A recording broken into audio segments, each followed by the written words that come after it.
Hi everyone, good morning. So this is Zara's channel. Welcome to my vlog. For now, nandito ako sa aking garden. Ayan. So magkakat ako dito ng aking mga halaman na kinakain ng worm. Ayan, ganito. Sayang. So magkakat ako dito. Cut natin ito.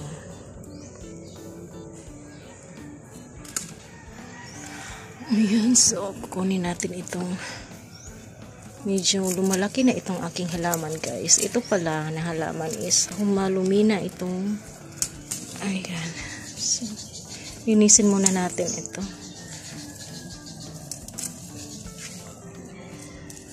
So may tatlo po akong pot dito na nakatanim.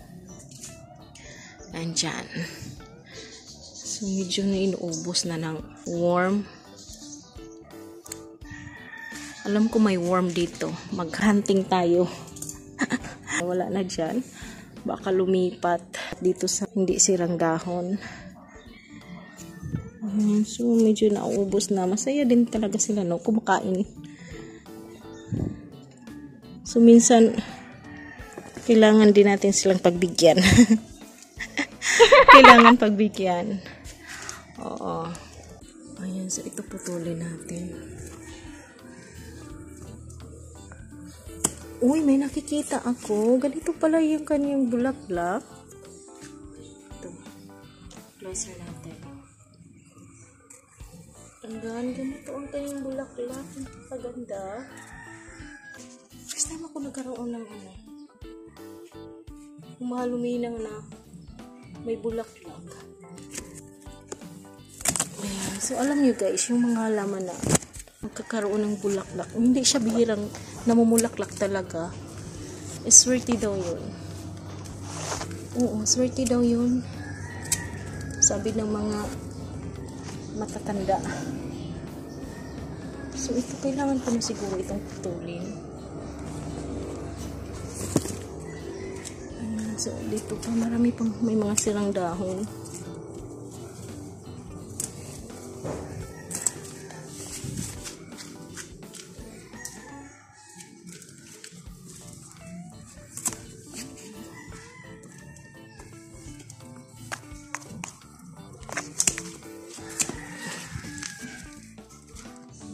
So, ito pa.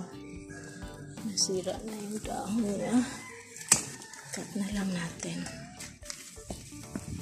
Sa ilalim. Ayan. So, dito pa pala. Halos maubos itong ako ng tanim ko.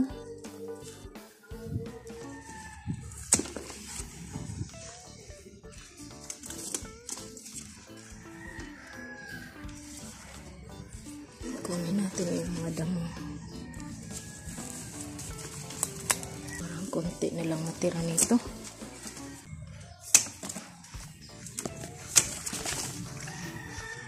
Hindi ako makita ng uod niya. Saan kaya nag-hide yun? Kailangan natin kunin yung mga sirang dahon.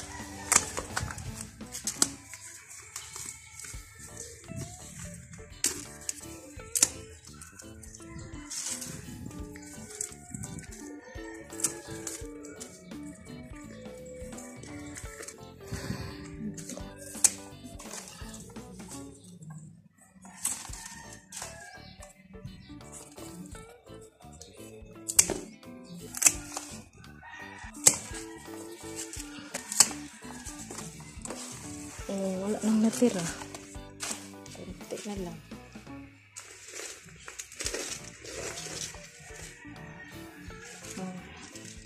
Kawawa naman yung iba kong halaman. Kailangan na silang i-brew pa.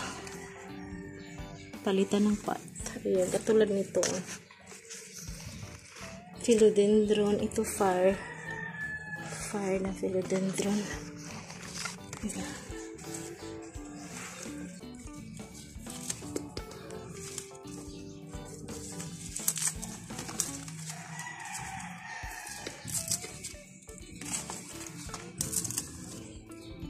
Ayan. Wala nang sirang dahon pero konti na lang natira.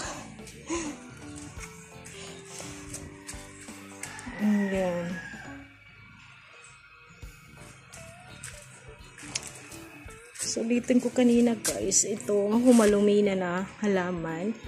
Parang ano siya, kamukha ng aglaw ni Ma. Tapos ito yung kanyang bulaklak. Sa mga hindi pa nakakita ng kanyang bulaklak, ako first time din ako nakakita. Ganito pala ang bulaklak niya.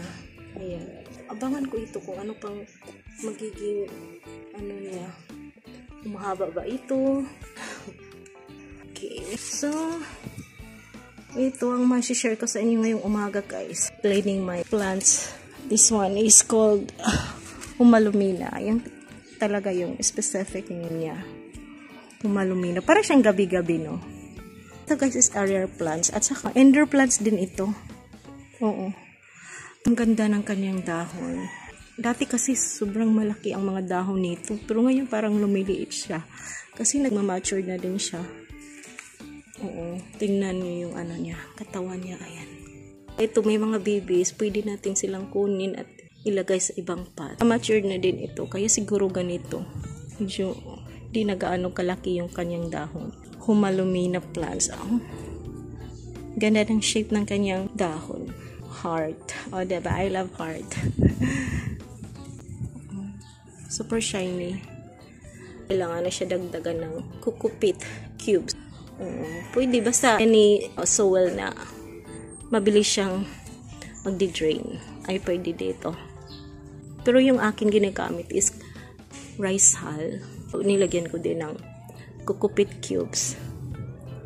Oo. Garden soil is okay lang din ito. Hindi naman maarte itong halaman na ito. Easy to care. Oo. Tapos ang ganda talaga ng kanyang dahon. Ayan. Lalo na pag ano siya, bagong sumisibol. Kasi ito nagmamature na. Kaya siguro nagkakaroon na ng bulaklak. Ayan. I think it's ano na, 1 year na ito sa akin. Yan, kanyang bulaklak. So, ito dapat putulin ko na ito para magkakaroon din siya ng bagong dahon. Okay. So, yan aking nalinis. Yan ang mga sirang dahon, mga tuyong dahon. Ayan. So, that's all for now, guys. Thank you so much for watching. Again, this is Humalumina plants. Easy to care. And also, guys, indoor plants. Yan. Rare plants. Yan. Hindi ito ano, pwede natin ilagay sa direct sunlight kasi masisira yung dahon niya. So, indirect sunlight lang po ito. Well drained sa well ay pwede. Ano lang, extra care kasi poisonous po ito. Poisonous plants po yan. Ayan. So that's all for now, guys. Thank you so much for watching. This is Zana's channel. Bye and see you around, everyone. Shout out to Team Good Vibes.